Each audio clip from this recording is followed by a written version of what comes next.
Board बचाओ committee के शाह जे अगवानन advocate Syed Lal Shah, हाफिज अनवर खुआरो, आबिद हुसैन बबर, मुनीर अहमद शेख, फकीर मोहम्मद शेख, फकीर अली हसन जामरी, गुलाम मोहम्मद गाधी, सूमर खान टांडियो,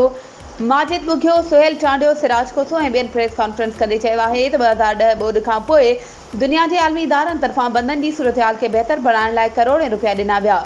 पर सिंध हुकूमत इन ते मयारी कम न करे हिन साल सिंध हुकूमत हथ वठी केन शाह के बोड़ाइण जी साज़िश रिथी आहे। हुननि हुक्मराननि जी पूरी कोशिश आहे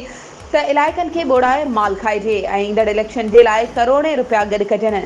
असां बोर्ड बचाओ कमेटी केन शाह पंहिंजे प्लेटफॉर्म तां मीडिया जे ज़रिए सिंध हुकूमत खे अॻुवाट ख़बरदार थी करे मथां अहिड़ी मुजरमानी कोशिश कई अथव त हिन भेरे केन शाह जो अवाम भरपूर मज़ाहिमत कंदो। आईंदा जे लाइ अमल जे लाइ सुभाणे जुमे ऐं आचर ते वॾो एहतजाज कयो वेंदो। मथे हफ़्ते सिंध हुकूमत मक़ामी चूंडियल नुमाइंदनि ऐं आबपाशी खाते जे अमलदारनि ते केस दाख़िल कयो वेंदो ऐं 31 अगस्त ते कारो ॾींहुं मल्हायो वेंदो। आख़िर में कमेटी मुतालबो कयो त कारी मोरी जे मलबे खे ड्रायो वञे, छंडण जूं ओभरियूं कपर ते फिलफोर कमु करायो वञे, घर सर्वे जा फिलफोर पैसा जारी कया वञनि, खरपरनाथन शाह खे बोर्ड खां दाइमी बचाव लाइ फ्लड कैनाल ठाहियो वञे। वधीक ख़बरुनि ऐं अपडेट्स जे लाइ असांजे चैनल खे सब्सक्राइब कयो ऐं हा, बेल आइकन खे प्रेस करणु न विसारिजो त जीअं असांजी हर नई अचण वारी वीडियो तव्हां ताईं पहुचे।